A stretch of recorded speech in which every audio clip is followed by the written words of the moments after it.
acteurs du développement social au Québec. Un balado à découvrir du RQDS.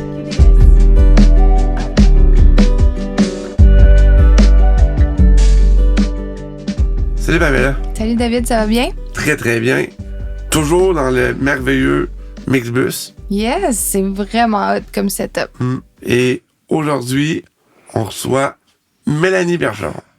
Yes, Mélanie, tu travailles dans quelle concertation? Moi, c'est ça. Je travaille au comité régional en développement social du Centre du Québec. Depuis maintenant, ça va faire 6 ans l'an prochain. Et puis, le CRDS existe quand même depuis 2001. Est-ce que tu pourrais nous brosser un portrait de qui est Mélanie Bergeron? Qu'est-ce qui t'a amené au CRDS? Bien sûr. En fait, moi, je suis native de Nicolet, dans la MRC Nicolet-Yamaska. Et j'ai été aux études à Trois-Rivières, Cégep Université. Au début, en communication, parce que j'aimais beaucoup tout ce qui était le monde des communications. On est trois. Exactement. Puis, sauf que après ça, j'ai fait de la sociologie aussi au Cégep et j'ai découvert un monde, là, tu sais, toute l'histoire de la famille au Québec, les enjeux sociaux, les différents gouvernements. Tu sais, on avait plusieurs créneaux, puis fait que ça aussi, ça m'intéressait beaucoup. Rendu à l'université, j'avais un choix à faire. Je savais pas vraiment vers quoi me diriger. J'aimais les coms, mais c'est pas les coms dur et dur. Je voulais pas être journaliste, je voulais pas. Mais le volet, il y a un nouveau bac qui est arrivé à l'UQTR, communication sociale, en 98. Et puis, c'était un mélange, justement, d'utiliser les communications pour resserrer les liens sociaux, changer des comportements, etc. Et là, ça m'a parlé beaucoup. Fait que j'ai étudié mon bac là-dedans. Puis, on avait un stage de 4 mois à faire à la fin. Et dans le fond, la Conférence régionale des élus du Centre du Québec cherchait une agente jeunesse, en fait, pour développer le portail jeunesse du Centre du Québec, la Toi Jeunesse qui s'appelait à l'époque. Puis vraiment, mon stage, ça a été au départ de faire une étude de marché. Est-ce que les gens ont Internet? C'était quand même en 2001. Comment une famille sont branchées. Puis, fait que j'ai découvert aussi tout ce qui était le développement régional en travaillant à la Conférence régionale des élus. Puis après ça, il y a un poste qui s'est ouvert comme agent de développement jeunesse pour le Forum jeunesse Centre du Québec.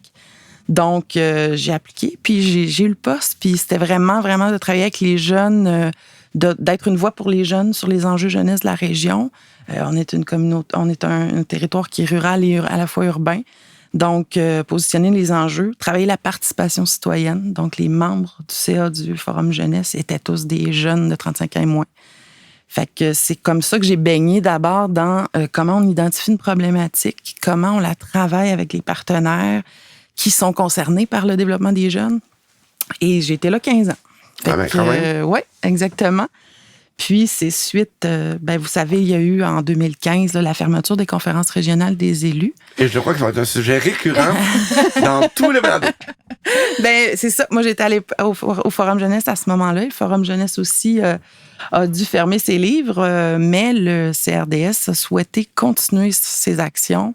Il était déjà en place depuis 2001 et il a décidé de continuer ses actions. Donc, c'est à ce moment-là que j'ai appliqué pour le poste. Puis, j'ai comme pu poursuivre un peu la mission que j'avais déjà commencé avec les jeunes, mais là, d'une façon plus globale, là, en développement social. Donc, ça touchait plusieurs clientèles. Du poste que tu as eu, j'allais dire gravé l'échelon, mais tu as évolué dans le CRDS pour devenir coordonnatrice.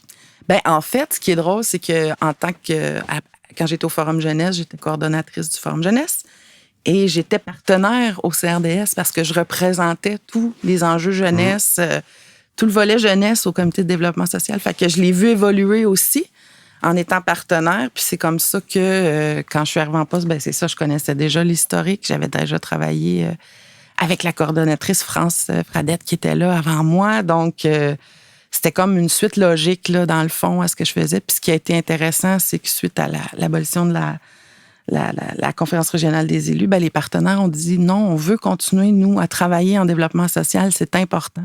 Donc, Centraide a levé la main, Centraide Centre du Québec, pour dire, on souhaite que l'organisme poursuive, fait qu'on va la prendre en main, puis on va aider la continuité.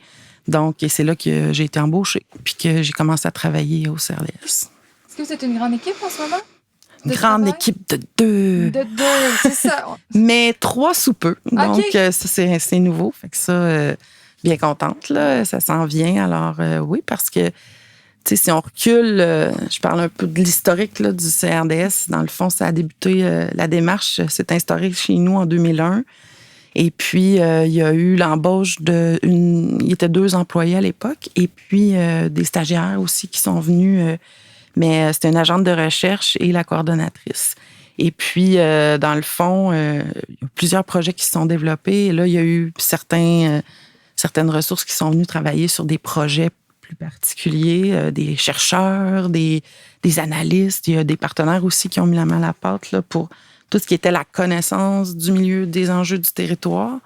Donc, et le financement était un petit peu plus important à l'époque aussi parce que, bon, il y avait tout le soutien de la Conférence régionale des élus, l'Agence de santé et services sociaux de l'époque, Centraide était partenaire, etc.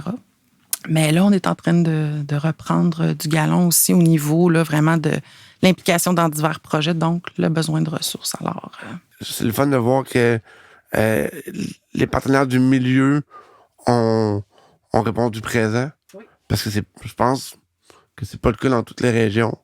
On connaît des histoires qu'il y a des régions qui, avec le 2014-2015 puis la fermeture des CRI, il y a des régions qui ont pas eu ce genre de réponse-là du milieu. Fait que je pense que c'est important de le souligner comment le milieu a fait non, ça va se poursuivre. Oui, puis surtout que, tu sais, le CRDS était rendu. Il y a plusieurs portraits qui avaient été faits, notamment là, quand ça a démarré, en fait. Réal Boisvert, qui est un analyste responsable de programme et la recherche à l'Agence de santé services sociaux à l'époque, l'ancien CIUS. Dans le fond, il avait développé toute une façon de mesurer les indicateurs sur le territoire en fonction des territoires défavorisés, la dévitalisation. Il a associé différents indicateurs au niveau, par exemple, du revenu des familles, dans le fond, du développement économique qui se fait sur le territoire, etc., ce qui a donné l'Atlas sur les inégalités sociales au centre du Québec et en Mauricie. Donc ça a été un outil super important chez nous pour dire, OK, quels enjeux sont prioritaires, dans quel territoire on doit aller travailler et quelles clientèles sont plus susceptibles d'avoir des besoins plus importants pour améliorer leurs conditions de vie. Puis c'est autour de ça, beaucoup, que les gens se sont mobilisés. Maintenant, on avait une cartographie de notre région, où est-ce qu'il fallait intervenir de façon plus prioritaire. Et c'est là aussi que certaines concertations locales, des comités de développement social local, se sont mobilisés, puis ont commencé à travailler sur des projets. Puis là, ça a donné naissance à notamment le projet du quartier Saint-Joseph chez nous, toute une revitalisation de ce quartier-là en partant des citoyens, en consultant les citoyens. C'est un comité de citoyens, en fait, aussi, qui a été beaucoup amené à mettre ça en place. Puis dans les autres territoires aussi, le CRDS a accompagné notamment Bécancour à se concerter, en fait, à démarrer la structure de développement social dans le territoire. Pour d'autres, c'était déjà existant, il y avait déjà une concertation, mais le CRDS était beaucoup là en appui. Et en appui de façon à amener des connaissances importantes sur toute la question du logement. Il y a eu un état du logement qui s'est fait, un état sur la sécurité alimentaire. Donc, c'était beaucoup ces travaux-là qui avaient été mis en place. Puis, ils ont travaillé beaucoup sur l'aide alimentaire aussi avec les organismes en aide alimentaire. Il y avait eu 2 gros forums qui ont donné lieu à une table régionale sur les organismes d'aide alimentaire au centre du Québec pour qu'ils travaillent de plus en plus en commun.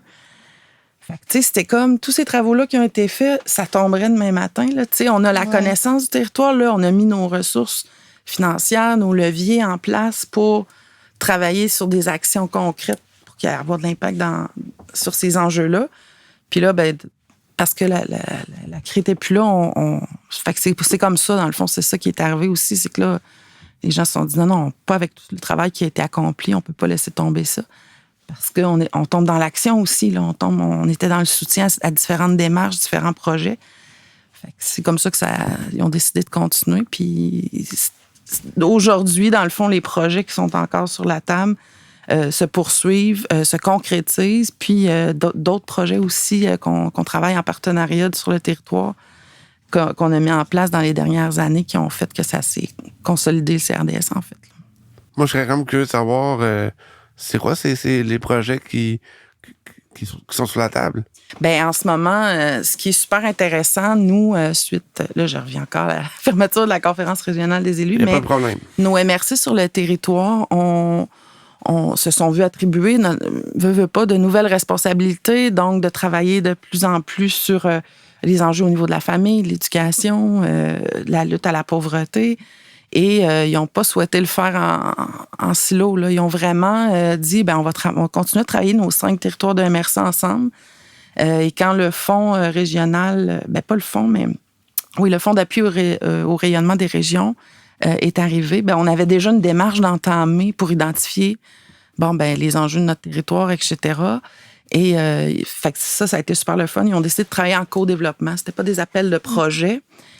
On travaille, c'est les enjeux en co-développement. Donc, il y a 6 grandes priorités qui ont été ressorties, dont assurer des services de proximité. Puis c'est à l'intérieur de ce chantier-là que nous, on a été beaucoup impliqués. On a animé les rencontres de consultation en collaboration avec la MRC. Puis on a fait ressortir différents projets, dont un qui va débuter en janvier l'an prochain sur la participation citoyenne. Donc, c'est un projet d'accompagnement des plus petites municipalités ou de certaines municipalités qui souhaitent se doter d'une façon de travailler la participation citoyenne et dynamiser les milieux.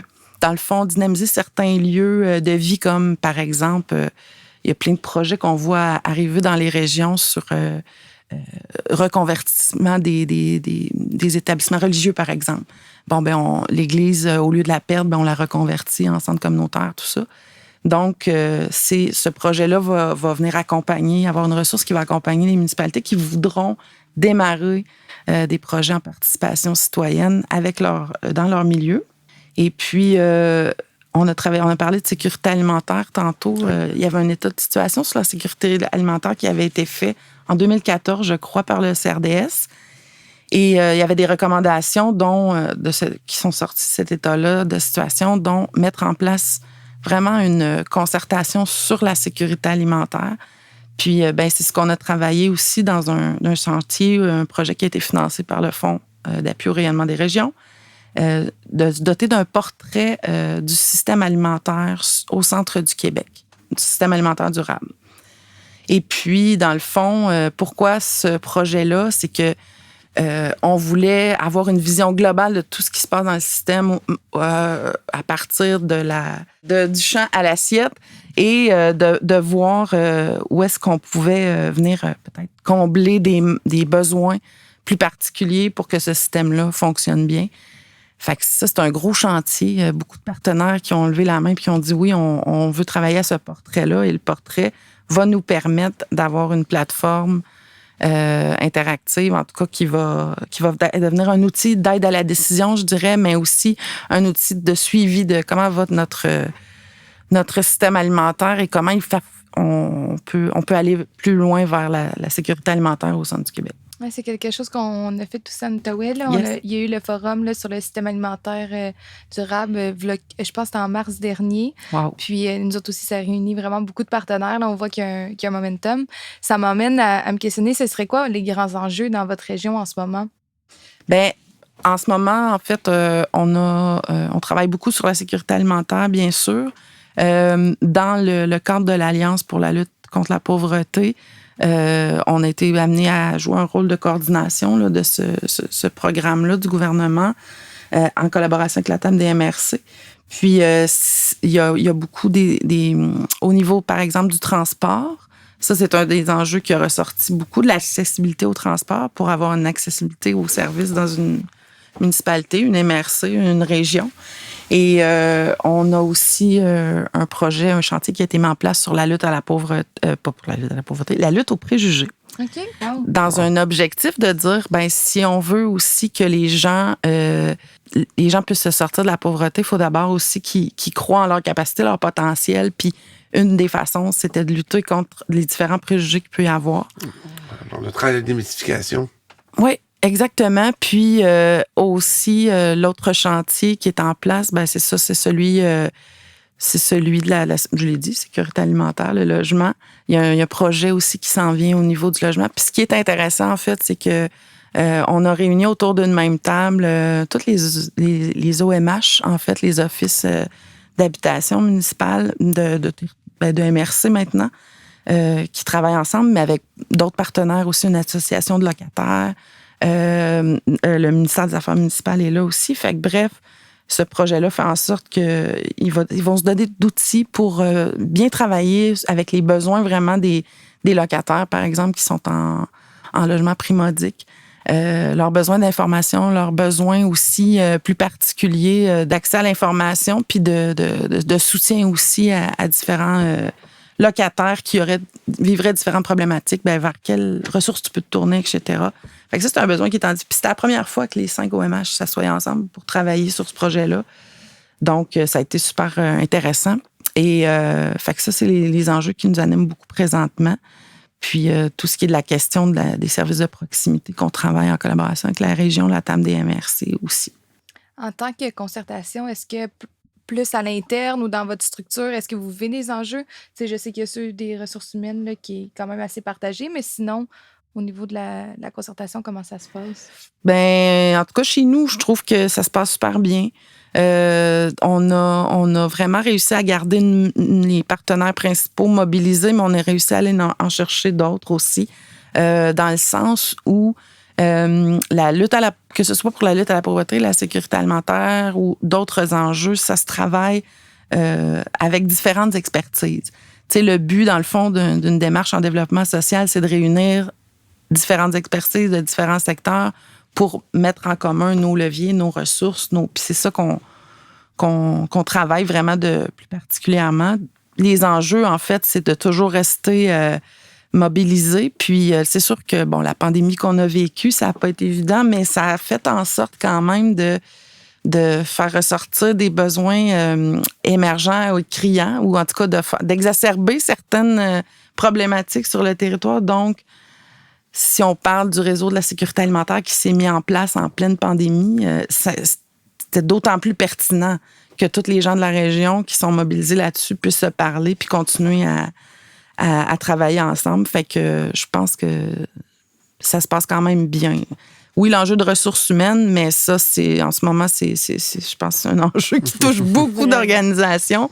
C'est pas juste d'avoir le financement pour avoir une ressource, c'est de trouver les ressources, mais il y a des super bonnes ressources au centre du Québec. Là, donc là-dessus, ça va quand même. Cool. Moi, je me demandais, tu as parlé un peu de la réponse que ça va quand même bien au CRDS. Là, quel genre de structure, quel genre de gouvernance que vous avez au CRDS? En fait, on est une table de concertation qui compte environ une 23 partenaires. Donc, autant on a 5 territoires de MRC chez nous, au centre du Québec. Donc, on a les représentants des concertations en développement social ou autres concertations des 5 territoires autour de la table. On a aussi les ministères des Affaires municipales qui sont avec nous. Le CIUS, bien sûr, le CIUS Mauricie Centre du Québec est impliqué. Le Centraide Centre du Québec, la TAM, le ministère de l'Emploi et de la Solidarité sociale. Donc, ces partenaires-là sont toujours présents. Puis, on a des nouveaux partenaires aussi qui se sont joints à nous récemment, notamment la TAM régionale d'éducation. Parce que l'éducation, c'est aussi une façon de contrevenir à la pauvreté, dans le fond, par l'éducation. Alors, de plus en plus, on travaille des projets communs. C'est vraiment intéressant. Il y a beaucoup de choses qui ressemblent à l'Outaouais, mais en même temps, vous avez des démarches des actions posées qui répondent un peu où qu'on est rendu. Fait que c'est sûr que même à micro fermé, je vais être intéressée d'en apprendre plus. Sinon, est-ce qu'il y a quelque chose qu'on peut vous souhaiter à toi ou pour ta concertation? En fait, à nous que ça se continue. Puis, mais surtout aussi là, je pense que là, dans la dernière année notamment, on s'est incorporé là, comme organisation. Fait qu'après 20 ans, on est maintenant autonome. Là, ça change quoi dans la réalité? Tu sais, dans la réalité, administrativement, c'est sûr que ça prend une gestion de... mais tu sais, on travaillait déjà en collaboration de très près avec Centraide, qui était notre fiduciaire, là. de la TAM. Donc, on continue de travailler avec eux pour l'instant. Fait que, tu sais, au niveau administratif, c'est sûr qu'il y a du travail pour la coordination de plus, mais en même temps, nous, l'impact, le bénéfice qu'on voyait, c'est de renforcer le sentiment d'appartenance beaucoup à l'organisation, aussi de nous permettre peut-être d'aller chercher certaines subventions, mais de continuer d'être mobilisés tout en ayant une indépendance aussi. On trouvait ça intéressant. Puis on continue dans le travail avec les partenaires, c'est la même chose. Là, on continue à être sur le terrain avec eux pour travailler sur les différents enjeux. Là. Ça change pas, c'est sûr. Puis si on veut voir ce qui se passe dans le centre du Québec, y a-t-il moyen de pouvoir être au courant, un site web? Oui, on a notre site web, en fait, qui est le www.crds.centreduquebec.qc.ca. Donc, là-dessus, sur le site, bien sûr, il y a les dossiers qu'on travaille. Il y a différents outils aussi. Là, j'en ai pas parlé beaucoup, mais différents outils qu'on a développés pour soutenir les partenaires. Là, il y a toute la trousse de Ma communauté clé en main, comment on met un projet concerté en place. Donc, un outil qui est fort utile là, pour différents projets. Et puis, d'autres outils comme des états de situation, notamment de la documentation, mais tout ce qui concerne l'Alliance aussi pour la lutte contre la pauvreté. C'est l'Alliance centricoise, en fait, ici, pour la solidarité et l'inclusion sociale. Donc, ces outils-là sont consultés assez fréquemment puis utiles pour, justement, les projets qui sont travaillés en partenariat sur notre territoire en lutte contre la pauvreté. Puis ça, c'est accessible sur votre site web. Exactement. Une infolette aussi, question de se garder à jour. Écoutez, on a eu l'abrégé pendant quelques années. Là, dernièrement, il n'était pas en cours, mais avec la nouvelle ressource qui va arriver, va pouvoir permettre de reproduire l'infolette pour la suite des choses, puis continuer de faire la liaison avec nos partenaires locaux et régionaux. J'avais déjà au moins une inscription. Oui, super. Ben, merci à vous. Merci, c'était super intéressant. Oui, merci, ça m'a fait plaisir. Moi aussi, merci.